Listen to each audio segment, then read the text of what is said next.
What is going on, Seawolves Nation? It is National Signing Day 2022. Sam Neidermann here with Stony Brook head football coach Chuck Priore, here to break down the Seawolves' early signees.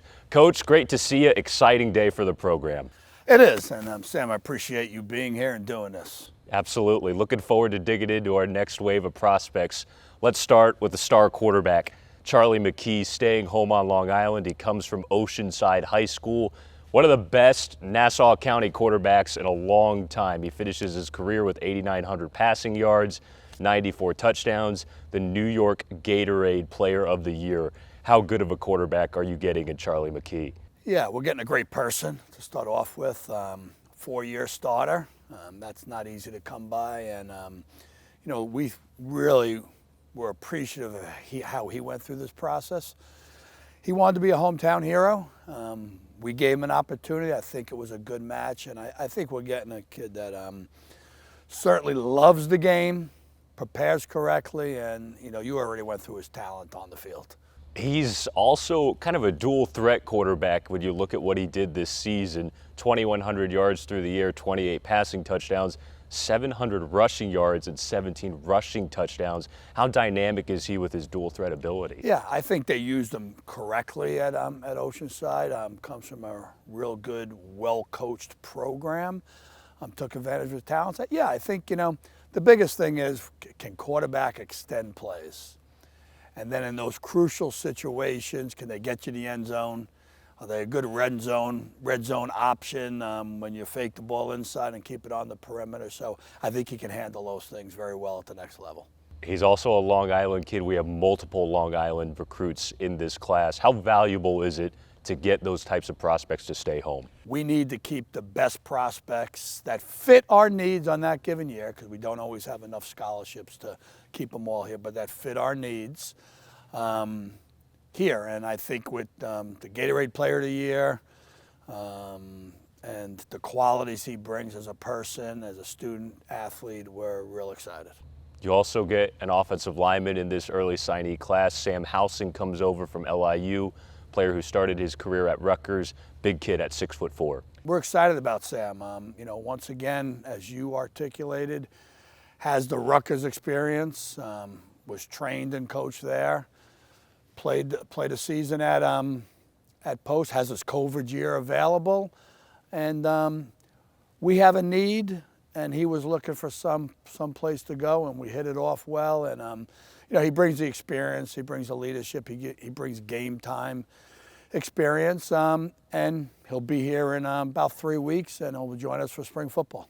Wide receiver, you bring in Rakhim L from Syracuse. He was the offensive MVP in the Syracuse Senior All-Star Game.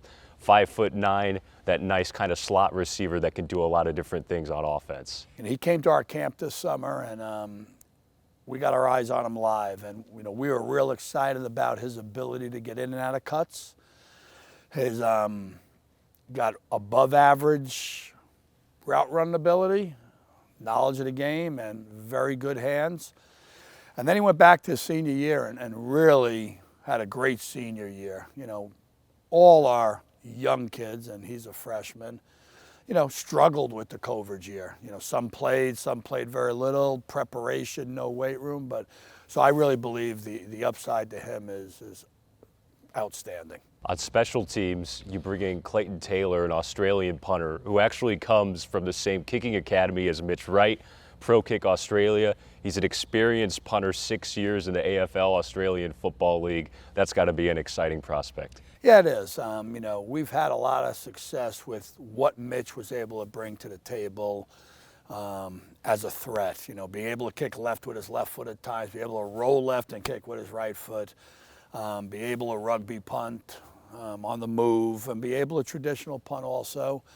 He was extremely successful, and so we reached out to his kicking coach and the academy, and we said, do you have a next guy for us? And they had a next guy, and the other good part about him, he'll be here this January with us. He'll join us mid-year, and Mitch is leaving, and we're bringing in a like component. Now, he's got to compete for the job. We have some punters in the program that are very good. So I don't think you ordain any freshmen, but we are excited about him being part of our class. Excellent. Keep the pipeline from down under, keep it on coming out here to Long Island. Absolutely. Let's look at the defensive side of the ball, Coach. I think Coach Collins, Coach Knoll have to be excited with a couple of defensive linemen that you're bringing in.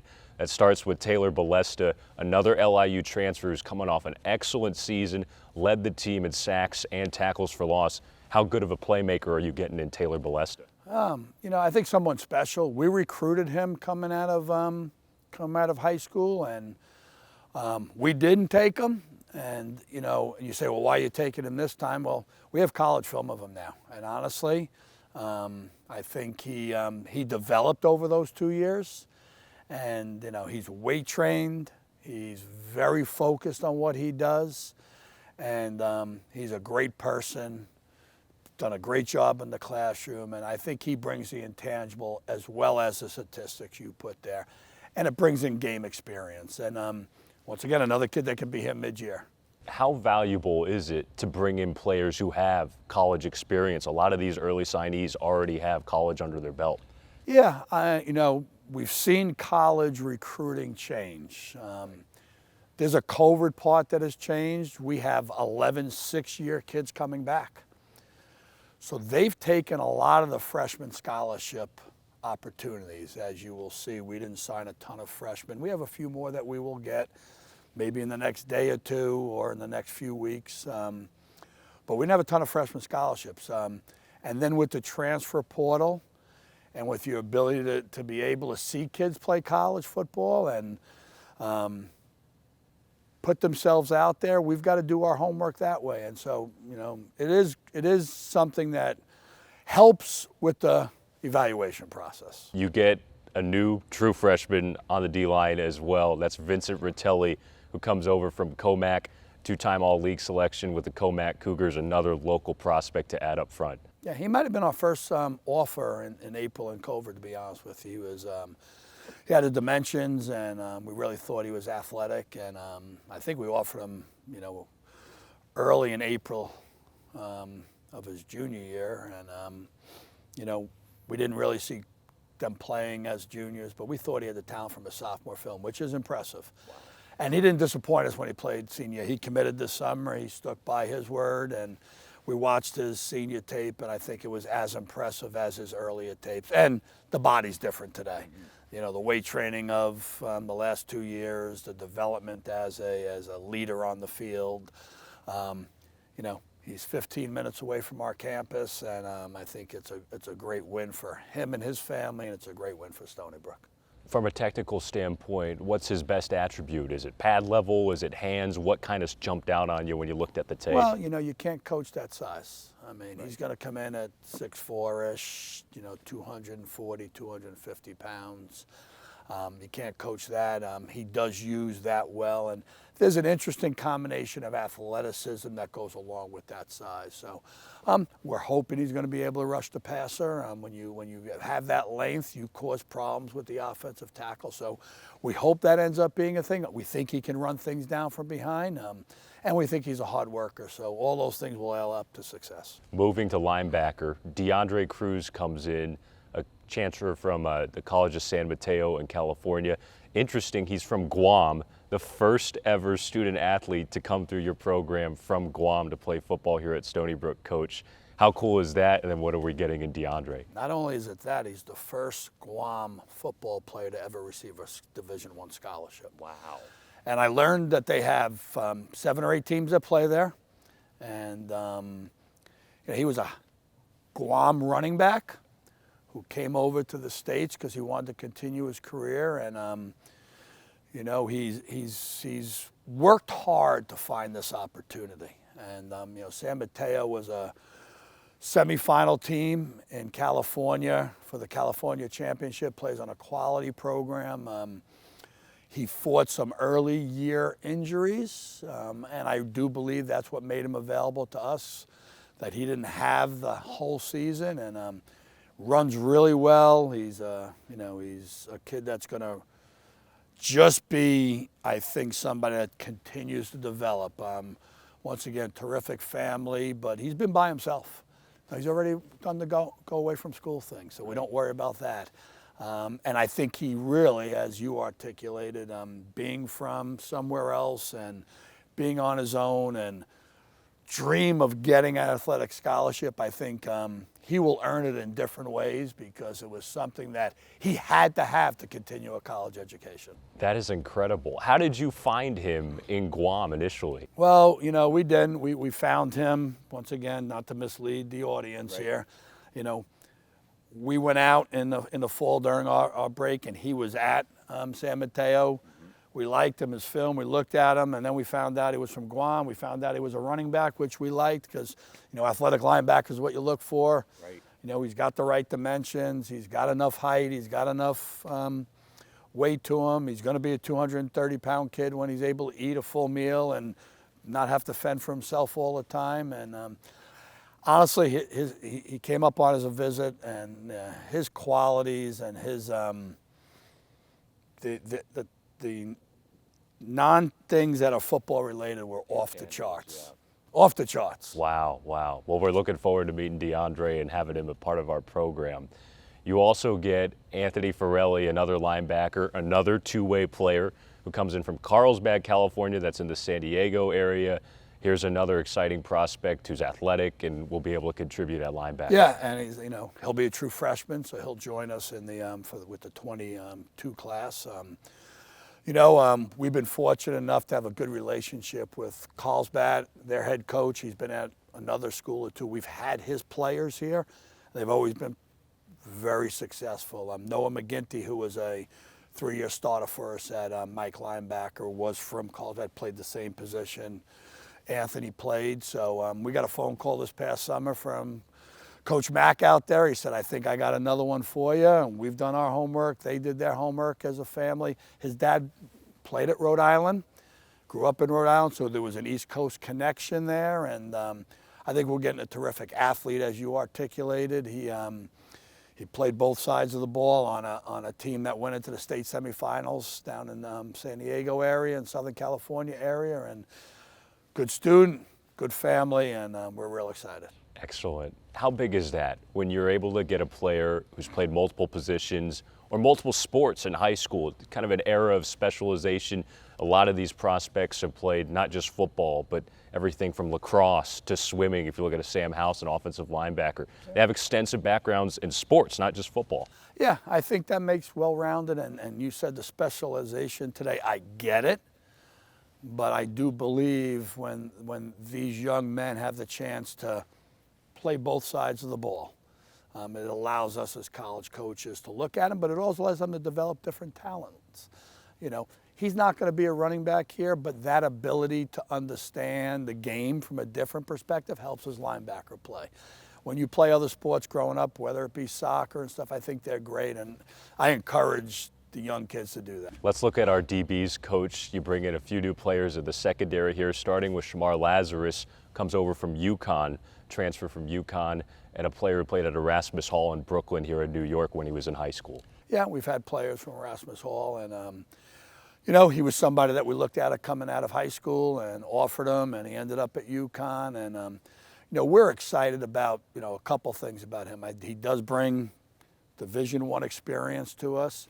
He's a local city kid, and we try to do our best to make sure we keep him here. If we can't keep him here, if they decide that where they are isn't the perfect fit for him, we'd like the opportunity to have him come back. So that's a sort of this person. You know, he's got length. He's a 6'1" kid, 6'2" kid, who we feel is going to add to our mix. And once again, another guy that can be here in January. Cashin Haffery also comes in from Moore Park College in California.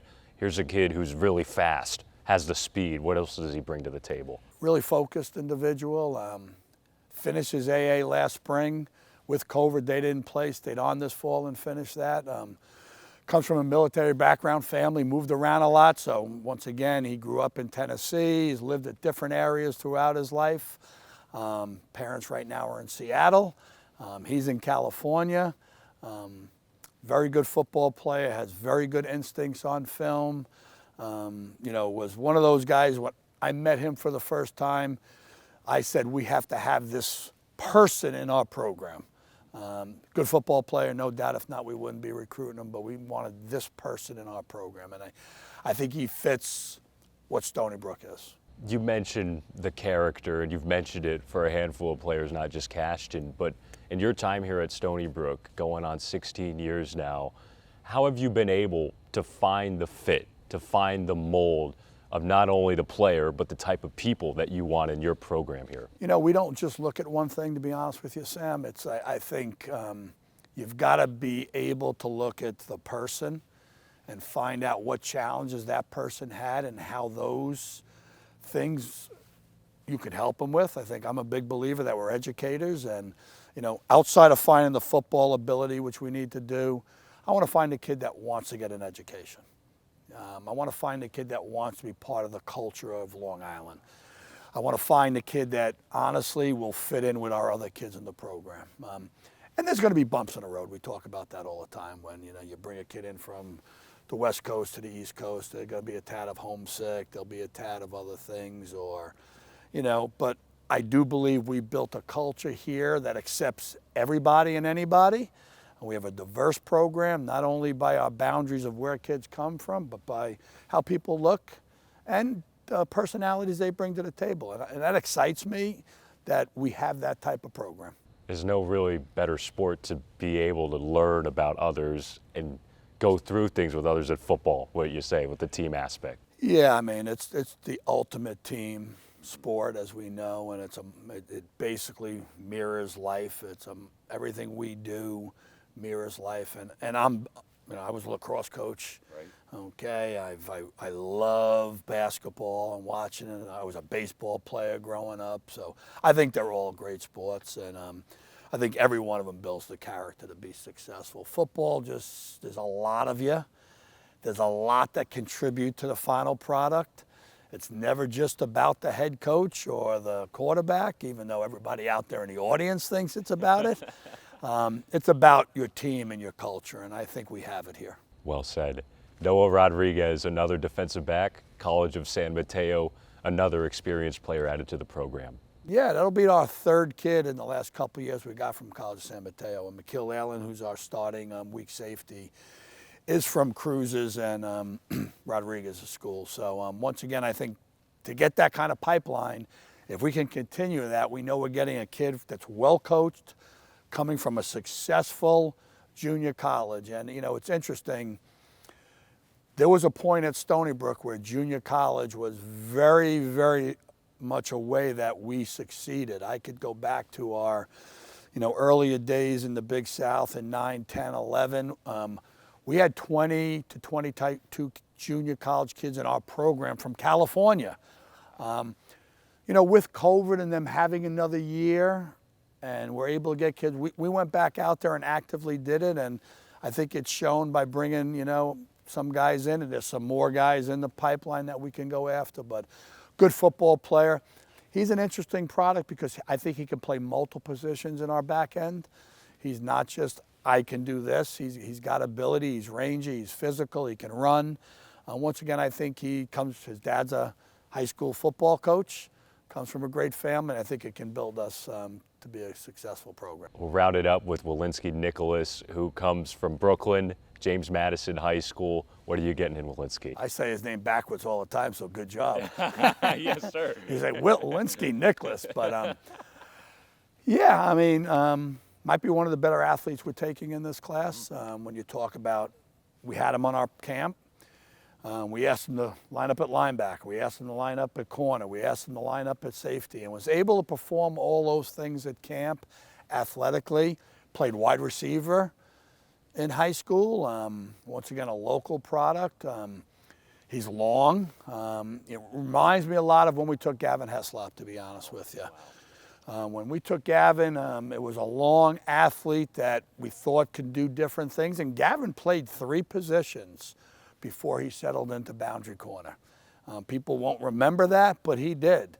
And he played 3 positions because he was marketable that way, and we had to settle into what might be best fit for him.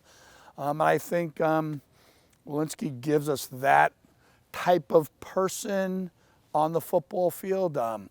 Comes from a great mom who is really in tune with education and him being successful. So we're excited. Excited to get Walensky in, excited to get these early signees And in, Nicholas. Coach. Yes, that's right.